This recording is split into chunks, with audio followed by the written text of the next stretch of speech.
Hey there, I'm Mark, in affiliation with Spectrum Pulse, and it's the week of Ariana Grande, 21 Savage, and Lil Nas X. It's a bit of a mess, and it's Billboard Breakdown.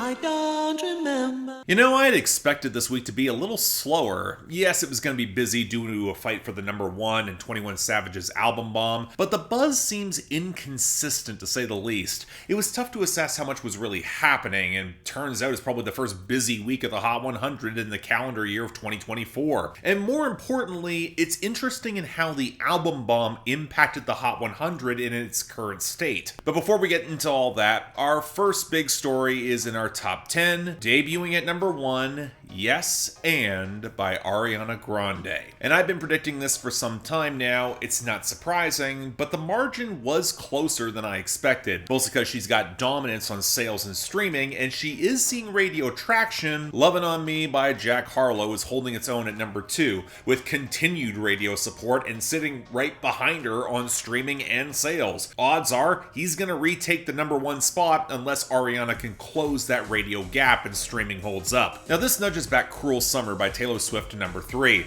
which is also very much in the downswing across the board, and Greedy by Tate McRae at #4, which is also seeing sharper streaming losses, but her radio decline is much slower. Now this takes us to our second new arrival, debuting at #5, Redrum by 21 Savage, smashing through on massive streaming and precisely nothing else. Hell, it was enough to push back I Remember Everything by Zach Bryan and Casey Musgraves down to #6, which has enough sales to not lose too much of its position as streaming's still there, and Paint the Town Red by Doja Cat at #7, which is just bleeding airplay and had an even sharper streaming loss. Then holding steady, we got Lose Control by Teddy Swims at #8. Yeah, it weathered a streaming hit, but the sales are still really strong and radio growth is starting to pick up steam. It's probably going to get higher when the album bomb fades away, and that's not the case for Snooze by SZA, currently at #9, which at this point, free fall in all channels. Finally, coming in as a second streaming-only hit, we got Nee-nah by 21 Savage, Travis Scott, and Metro Boomin. Again, not surprising, it's gonna fall back.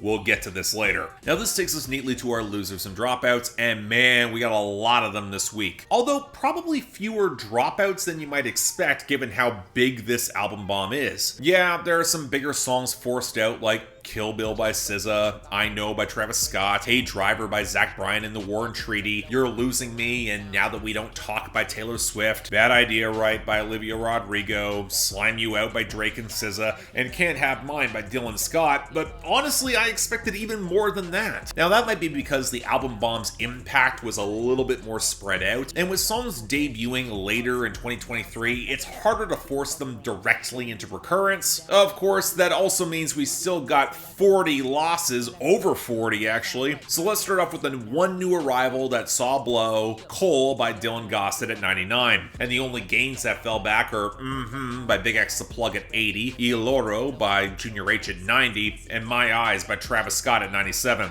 Let's throw in Fiend with Playboi Carti at 86 there as well, likely a factor of the streaming imploding. Now for the rest, let's start off with lingering Drake, like First Person Shooter with J. Cole at 38, You Broke My Heart at 63, I Don't Give a Fuck with Yeet at 68, and Virginia Beach at 98. Then let's handle the country, which saw a little bit more impact here than I expected, starting with Jelly Roll from Need a Favor at 34 and Save Me with Lainey Wilson at 41, but also Truck Bed by Hardy at 49, The Painter by Cody Johnson at 56, Different Round Here by Riley Green and Luke Combs at 72, Man Made a Bar by Morgan Wallen featuring Eric Church at 74, I Can Feel You by Kane Brown at 77, Save Me the Trouble by Dan and Shay at 78, 23 by Chase Beckham at 79, We Don't Fight Anymore by Carly Pierce featuring Chris Stapleton at 81, Wondering Why by the Red Clay Strays at 84, Oklahoma Smoke Show by Zach Bryan at 89, and Richmond North of Richmond by Oliver Anthony at 94.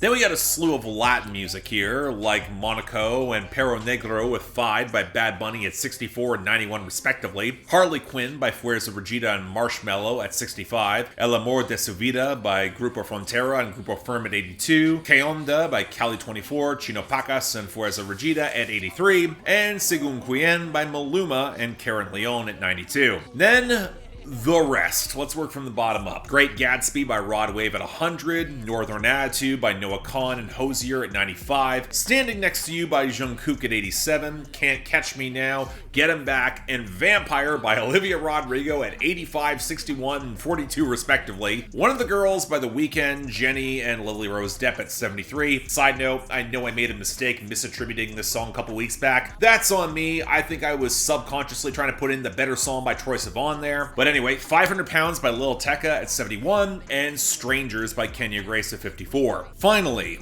On My Mama by Victoria Monet at 51, Surround Sound by JID, 21 Savage, and Baby Tate at 50, Good Good by Usher, Summer Walker, and 21 Savage at 48. Interesting how he doesn't cannibalize his guest appearances when he has his album bombs. X's by Tate McRae at 47, My Love, Mine All Mine by Mitski at 46, Used to Be Young by Miley Cyrus at 45, and FTCU by Nicki Minaj at 25. Now, normally I would have tried to find some shortcut going through all of this list, except because of the large album bomb, we actually have no tangible gains or returns this week. And that means all we gotta focus on are the album bomb cuts that are outside of the top 20 and are neither the best nor the worst, because again, this is a big one. And since I already reviewed the album on my main channel, this fell out relatively quickly. Dark Days with Mariah the Scientist at 70, Just Like Me with Burna Boy and Metro Boomin at 67, See the Real at 66, Letter to My Brudda at 59, Prove It with Summer Walker at 43, Dangerous with Lil Durk and Metro Boomin at 35, Sneaky at 33, and Pop Your Shit with Young Thug and Metro Boomin at 31. And that gives us a more reasonable list of new arrivals, though it's still pretty long. So we're gonna start off with number 93, Made For Me by Money Long. Nobody gon' love me, nobody like you, can't even deny it. Every time I try it, when I look in my eyes, you know I'm lying. Okay, so I wasn't really impressed with Money Long's breakthrough single a while back, but I was willing to give her another proper shot, especially given how long she's been in the industry. It might have just been a misfire on one song that didn't work. And you know what? Credit to her, I mostly like this more. Yeah, I don't love that whirring beep that overlays the drums, and a really pretty, delicate piano line just kind of clashes. And when the subtler G-Funk synths slip in over the hook, I was on board, even if I think Money Long might be a little bit too forceful with that hook. You're selling a song about how much you love this guy, and it sounds like she's trying to command it to be so. Feels a bit oversold. Honestly, it reminds me of a brand of R&B that feels like it could have been made in any time the past 20 so years. And saying Jermaine Dupri is one of the primary producers, that made all the sense in the world here. But you know what? While I think I'm a little bit more lukewarm on this than anything, and that I want to be, it's still good. I'll take it. Number 88, 020299 by That Mexican OT. So my chopper is the only thing we got is just each other. I'm the type that need the walls up when they ballin', cause I'm good. Okay, so Johnny Dang was never as big as it should have been, but I'm happy to say That Mexican OT does not seem like he's slowing down. And with Big X the Plug notching some chart success, that Texas sound could have a bit of momentum here. So I was rooting for this song to do well, and I'll admit I'm a little surprised he swerved here, even if it does make a certain amount of sense. The colder synths and the much sharper percussion, it's darker, it's a lot more serious. And while I prefer That Mexican OT's more wild, flavorful side, he does have a really good sense of humor. I get the impression he wants to prove he can sell this menace too, and to my pleasant surprise, he really can. His faster flow still bends in odd places, but it feels sharper in its construction, and the threats show some credible teeth as all the punchlines flow together. I guess if I was gonna be really critical, it feels like he's chasing a lower ceiling. It doesn't quite have the magnetic hook of his best, but it's still very effective and solid. Really good song. Worth hearing. Check it out. Number 69, J Christ by Lil Nas X. Is he about to give him something? Is he about to hit him with the I know? I've had a bad feeling about Lil Nas X the entire rollout for this song, and I'm not at all surprised that it's underperformed like this. Part of it is the social media climate, playing the same provocation as 2021, and more on Twitter than TikTok feels like a misstep, but it also reflects the angle we've already seen and heard. Montero, Call Me By Your Name didn't just have that video, it was well-constructed pop rap, and it didn't sound like much else in the mainstream at the time. Whereas J Christ, not only does the fizzy trap percussion against the staccato piano chords sound like a deliberate ripoff of Humble by Kendrick Lamar from 2017, but to quote a colleague, it's a I'm back bitch single, all about the flex and being loud and famous, and there's just nothing that's sticky or memorable underneath it all. Moreover, it's a song trying to set up all the wild stuff that Lil Nas X might do, but the song itself isn't really doing any of them. It's trying to claim an event single on Birthright without doing anything special, and it doesn't really work. And I don't know whose fault it is. It's got the feel of the label defaulting to the known commodity rather than taking a bigger swing. Like, say, that song he was quasi-teasing with Kesha that would almost certainly be better than this. But I also know Lil Nas X is a contrarian. He might have thought this was built to do a lot more than it has, especially with that wildly overdone video, and that does not bode well for any album rollout. As for this, it's not terrible, but man alive, it should be way better. Number 57, Red Sky by 21 Savage, Tommy Newport, and Mikky Ekko. Awakening, red sky. One that stars while one's asleep.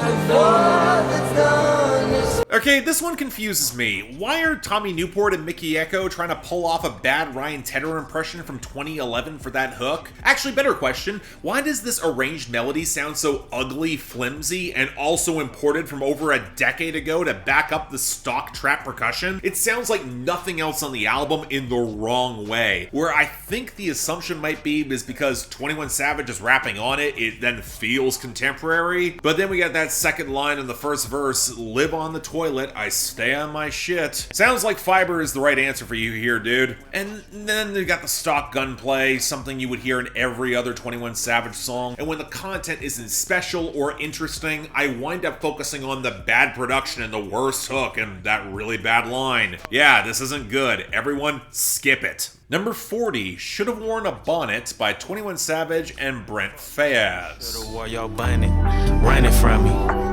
running from me, running from me, running from me. See, this is what happens when 21 spends too much time around Drake. He starts thinking it's a good idea to make crap like this, where the conceit is that her hair is all fucked up because she's running from him in bed, and she should have worn a bonnet instead. Now, I guess this is built on the belief that 21 Savage can sell this kind of material. He can't. It goes back to Issa album, including how goddamn clunky his flow is, and Brent Faiyaz really does not step up well to fill in the gap, but it's also anchored to that chipmunk sample of Casey from an old Mary J. Blige track, and it cannot create any atmosphere at all. I get that more of the song is about the flex than any sort of sensual encounter, but why even then get Brent Faiyaz to make the attempt? The entire song screams of bad ideas that are being held together on charisma that doesn't materialize at all. Now granted, given what Drake's doing these days, I'm not sure he could have sold this either. So yeah, it's utter crap.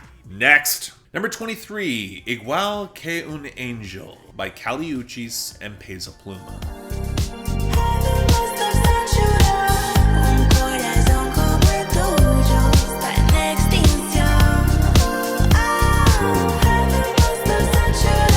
So I haven't reviewed the new Uchis album yet, nobody put it on my schedule, and while I actually have heard it, and I liked it more than I thought I would, I've also come to accept this many albums in, Uchis is not really for me. That's fine. That being said, this is one of the songs that I'd liked from the project. A really slick slice of Latin pop with that supple new disco bass line and the gleaming keys supporting her ethereal vocals, and Peso Pluma showing a subtlety and control that I honestly did not expect from him. He's got pretty decent chemistry with Uchis too. That caught me off guard in a good way. And that heavenly gloss makes a lot of sense when you translate the lyrics. Writing about a woman who actually had her heart broken, but has kept a hold on herself, protecting herself, far out of reach of anyone who's now trying to claim her. I mean, it certainly fits the vibe, even if it doesn't really create much in the way of drama within the song. And I gotta say, I don't love those off-key synths that bookend the track either. That's very Uchis. But yeah, it's very pleasant, very easy to like.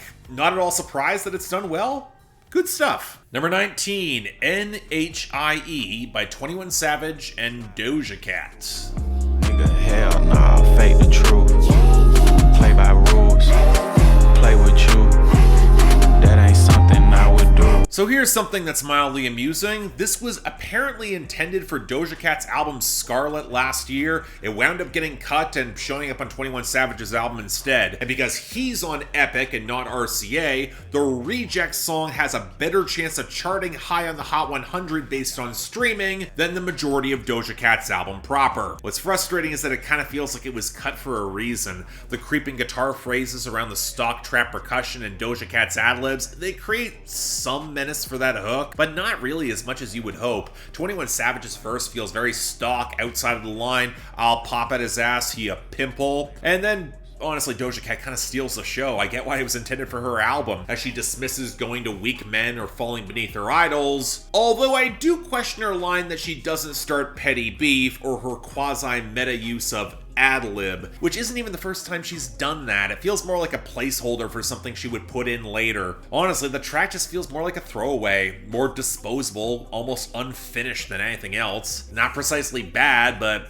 nothing I'm gonna care about or remember later. Number 18, All of Me by 21 Savage. Yo ass to kiss, but want the all of me. I stand on business, dot my I's and cross my T's. All I got is these little pictures when I think about all the G's. Alright, first track on the album. Well, after the spoken word opening from 21 Savage's mom, and, well, aside from the bass of the trap groove clipping the low end of the mix, I actually really like the Rolls Royce sample flip with the strings, guitar, bells, and flutters of piano. And I think the patter of 21's hook is pretty good. It's not all that memorable outside of that pescatarian line, but there's a bit of pathos in being wanted so much despite the line of those who have died in his wake. I really wish the verses were more introspective on that front beyond all the flexing, or that second verse where he implies if a man asks a girl for money, he'll be seen as less of a man because he's not providing. And matter of fact, why is she involved in business at all? That is not woman's work. She shouldn't be pushing P. I don't know, it's weirdly regressive and it kind of comes out of nowhere. I get trying to provide for your family, but the edge to this feels more rooted in a lot of conservative machismo,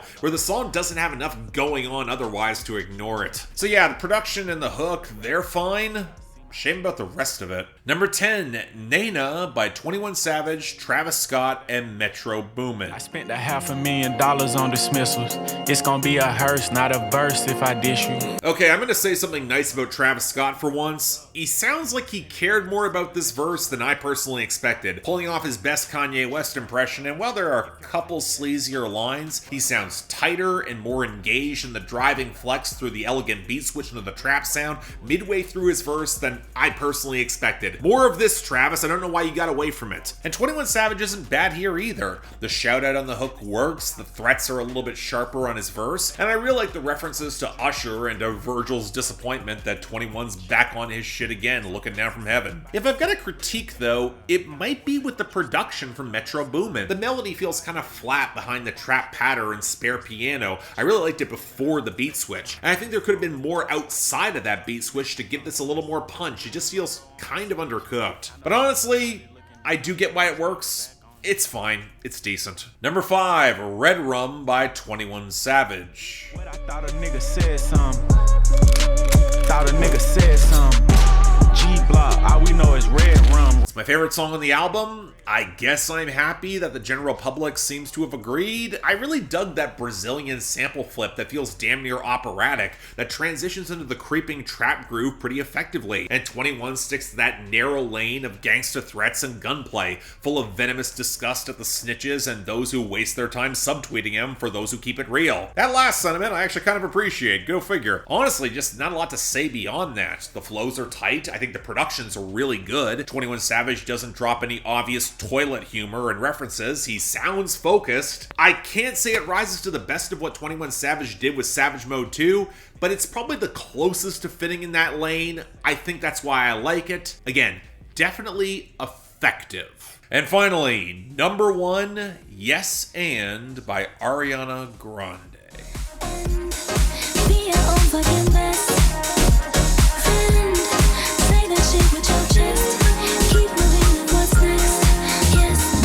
Look, I really want to like this. I think Positions is an underrated album that got screwed with a bad release window and slapdash single choices, and it's been so long since we got a new Ariana Grande album. I was looking forward to something interesting here. I didn't love the fact that it was interpolating Madonna's Vogue, or that the music video was ripping off Paula Abdul with some of the laziest caricatures of critics that I have seen in some time, which is kind of weird because I don't think Ariana's faced that sort of backlash to warrant that straw man. Where'd that come from? But if the song was great, I was ready to get on board, and it's not. As a lead-off single, it feels really underwhelming, and part of that is knowing the context of the sample and the interpolation. Let's be real, Vogue was a cultural moment in the integration of Madonna's mainstream high-gloss glamour with house music. And even if I don't personally love the song Vogue, it is iconic, which is precisely why when Beyonce remixed Break My Soul less than 2 years ago, it also had an interpolation of Vogue. Now, this doesn't match that grandeur.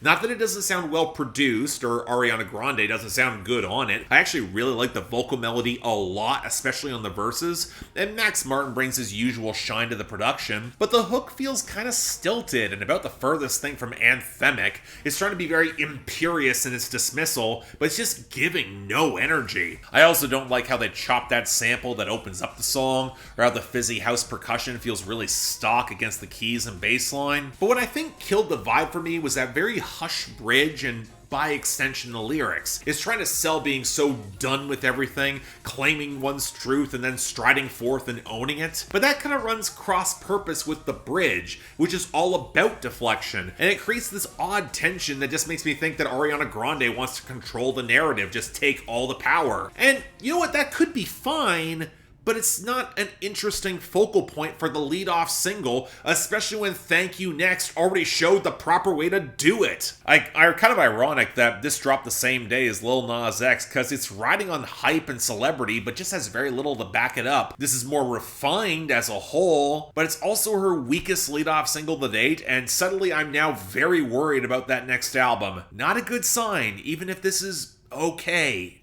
at best. But that's our week. Kind of odd in retrospect, because while 21 Savage is definitely getting the bottom 2 spots for Should Have Worn a Bonnet with Brent Faiyaz as the worst, and Red Sky with Tommy Newport and Mikky Ekko as the dishonorable mention, he is also getting the honorable mention for Redrum, while the top spot is going to 020299 by That Mexican OT, who in a standalone single kind of nailed the same gunplay and menace that 21 Savage was seeking, but with more interesting flows and bars. Go figure. Next week, I guess we got the fallout of all this. Stay tuned for that. But until then, I'm Mark. You're watching Billboard Breakdown, affiliated with Spectrum Pulse.